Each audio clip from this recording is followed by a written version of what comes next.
talking about like, opponents for Swerve. Kenny Omega returns, and he talks about Roman Reigns, man.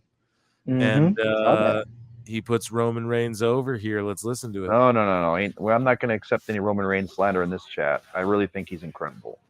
I don't think he's boring either. I think I actually would say that I'm pretty jealous because Roman Reigns is presented the exact same way that I would love to be presented. He's presented as oh, y'all hear that? You guys hear that? The man who's the champion to have big matches at the pay-per-views where did you guys hear that? Kenny Omega listens to PWT confirm.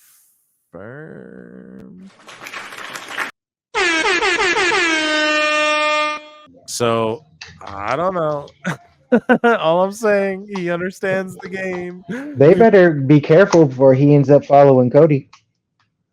We've been putting it over more and more every single episode of PWT podcast, PWT live shows. But yeah, man, we will not tolerate tribal chief slander around. Hell the fuck no. We will not. As the man. Hell no. Man who's the champion to have big matches at the pay-per-views where you're either really cheering for him or you're cheering for someone else. That's professional wrestling. So he's getting to do what I did in New Japan. So I can't be a hater on that. I'm a fan. Man, I swear to God, I made this point before.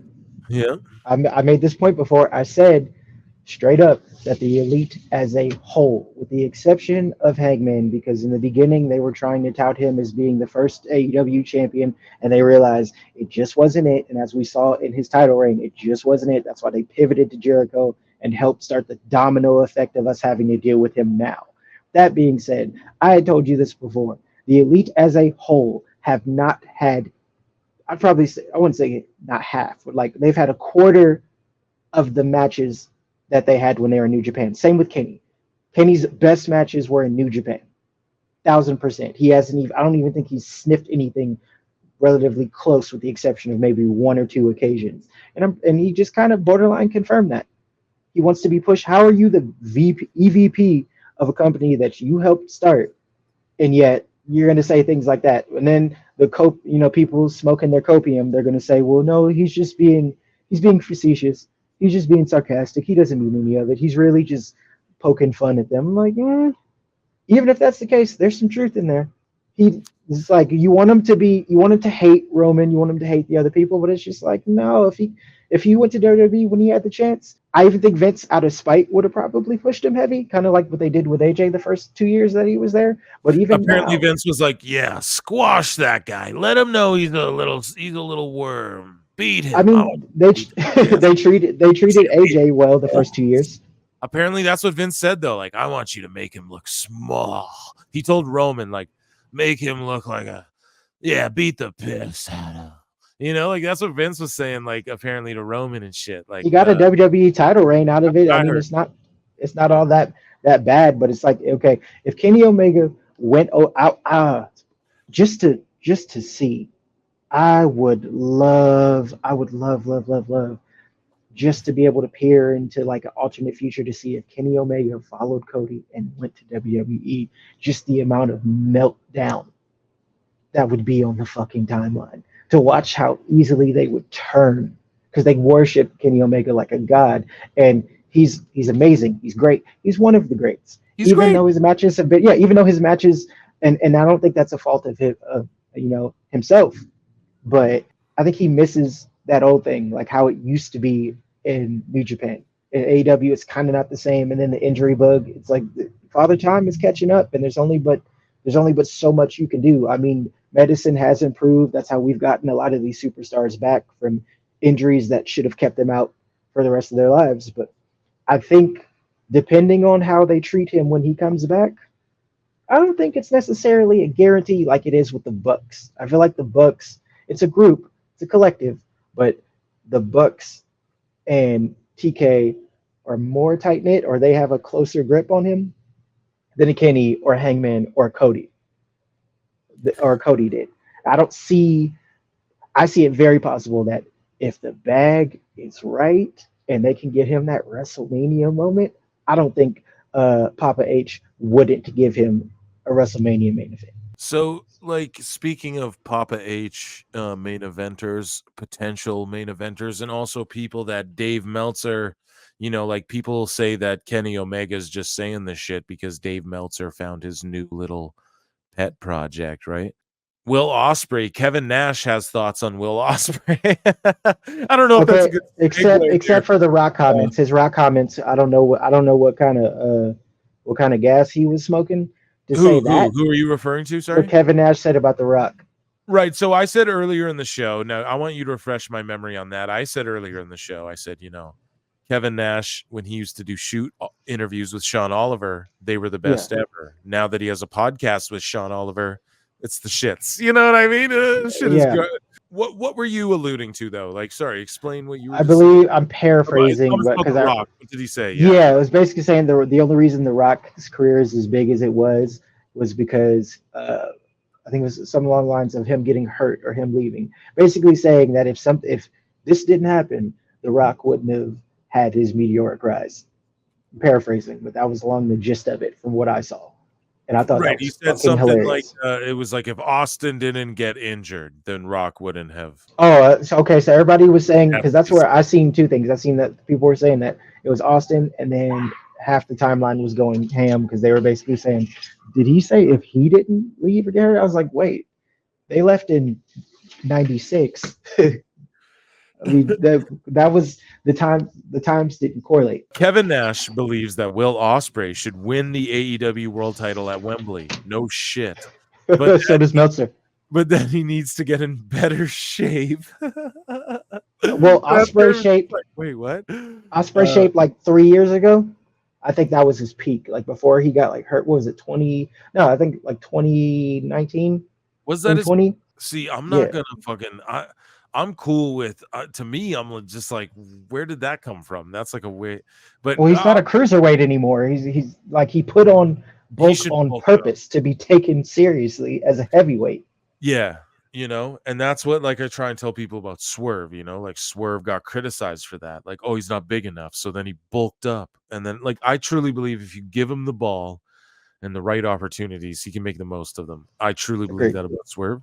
They don't give him an A-dub, bro. They're fucking up bad with Swerve already. Anyways, Swerve's issue was, I think, was timing. Was also timing in the sense because he said it plenty of times in interviews that like Sean would give him the knowledge and would listen to him and would give him that coaching, and I think that's what helped them kind of set up the whole Hit Row thing. Or they brought him into it because that was my dog AJ. Shout out to AJ Francis. That's the homie. Fucking top dollar, yeah. And he'll like my tweets and like my Instagram or whatever, and it's like shout out Top Dollar or AJ Francis, Dollar. I just call him Dollar. Listen, the man, him and Joe Hendry is like what I watch TNA for. Won't even lie. Oh my god, Joe Hendry. Yeah, I remember. What was that? He used to be on. And then you get a banger match, but you get a story and you get like this shit. Oh yeah, AJ Francis, best choke slam in the business. It relates to me, and I appreciate what they do. But Kevin Nash is saying, though, at the same time, I watched a little bit of SmackDown and I watched AJ, and it's like Ospreay needs to get in better shape. Exactly, because AJ. Here's the other thing. Ospreay does all of AJ's moves. Is anyone going to address this shit? Am I the only one who he just does all of AJ's shit? And then he's not as bulked up. You look at AJ right now. AJ is 42, 43, and just like left, got hurt, came back, yoked. Yo, man, he looks phenomenal, dude, and it ain't unintended. Yes, dude. Kevin Nash is saying Ospreay just turned 30. Come on, man, like get in better shape. What do you make of all that? He comes back from Nash is from an older era. You know what I mean? He's still in that 80 shit, and it's easier to talk when you're 7 feet tall, 300-pound plus. You know what I mean? So it's going to make sense in a way why he's still going to kind of have those old ideals. It's the same way that Undertaker doesn't like that there's people in the locker room that, play video games and do things and don't get super late and are productive with their time and have other things going on. It's just weird to them that the business isn't what it was for them. So to him, he thinks everybody should be big. When he gave AJ a compliment, even though he worked with him in TNA and seen up close, was when he bulked up. And that's when he needs to get bigger. Ospreay's already gotten bigger. If he got any if he gained any more size, I don't think he'd be able to do what it is that he can do. And even Ospreay has said he's trying to tailor his style to be a little bit more ground based and balanced, like a heavyweight. He can do all of the flippy dippy shit. Of course, he's one of the greatest to ever do that type of shit. But at the same time, he also wants to have some longevity because he's had plenty of injuries. That's what cost him his New Japan World Heavyweight Championship, was getting fucking hurt. Fuck, I don't know, man. And then he retired that move after it seemingly hurt Danielson, where they did like a work shoot injury angle. So what you were talking about before, Kevin Nash has said he thinks The Rock's success only happened because others got hurt. If Steve doesn't get hurt, I don't think Rock hits the fucking heights that he does. Like, everything happens for a reason, because basically, I mean, not to be a dick, but Rock has came out and said that when he sees something that gets over, he takes it. When Steve went down with the neck injury, fucking Dwayne took a lot of fucking Steve's shit and incorporated it into what he did. And lo and behold, Steve comes back. What do you think about that? Okay, so I mean, I watched the Rivals episode where like both of them are speaking like, you know, like honestly about the time period and their rivalry and the things that were going on. Rock was getting himself. Rock got hurt and came back as a heel and just started speaking all of the shit that he was feeling internally, and people gravitated to that. It was the other side of the coin of relevance and just real shit that everyday people felt or could empathize with, the same way that they did with Austin in the way that he did things. They were, you know, I mean, it was 1A, 1B, and they would switch off. But the thing is, you never confused Austin with Rock and vice versa. They were themselves. You knew what you got from The Rock. You knew what you got from Austin. That's what made their clashes so iconic. To say that he took some of his shit, like Rock will say where he got his stuff from. He's not getting that shit from fucking Austin. Like what correlation? What did he get? What did he get? Just kidding. I don't know. That's what I'm saying. Like yeah, I don't know. I want a list. I want a legit list. He got his stomps from Razor Ramon. That's for sure. Okay, cool, for sure. That's the only thing, fucking legend. That's the only thing, you know. Otherwise, but even then, but it was just like they were doing other shit at the time, and then when they realized that they had some with Rock and the fans, you know, like because we kids there in the Attitude Era, we saw it and we fucking loved it. And then when Austin came back, we still loved what we got from that, and we loved them being the foil of each other.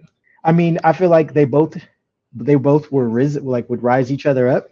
Pause. They would rise each other up. You know what I mean? But it wasn't. I didn't think that. Oh, if Austin doesn't get hurt, I'm like, that doesn't even make sense. Because even then, Rock was doing fucking numbers as Intercontinental Champion, or when he was leading the nation, and Austin was on top. And then when Austin gets hurt, like what? And when I was younger too, like honestly, man, Triple H and The Rock for the IC title, man, they had ladder matches. That ladder match, hell yeah. Had all, bro. Those were SummerSlam, 98. Yes, yeah, absolutely. I had that shit on VHS. And I have the poster. There you go, man. And they elevated each other just greatly in those matches, man. Like those were, I don't know. I just feel like that whole, it's almost like position players, right? Like exactly.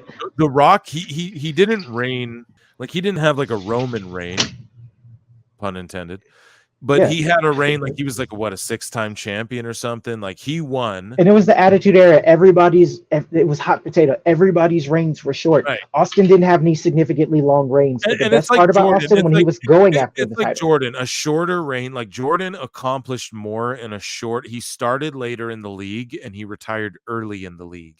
He accomplished more in a short amount of time than like anybody has or can. And then came back and then did it again. Yeah, and that's sort of like The Rock, man. He accomplished, and like a Kurt Angle even too, if you really think about it.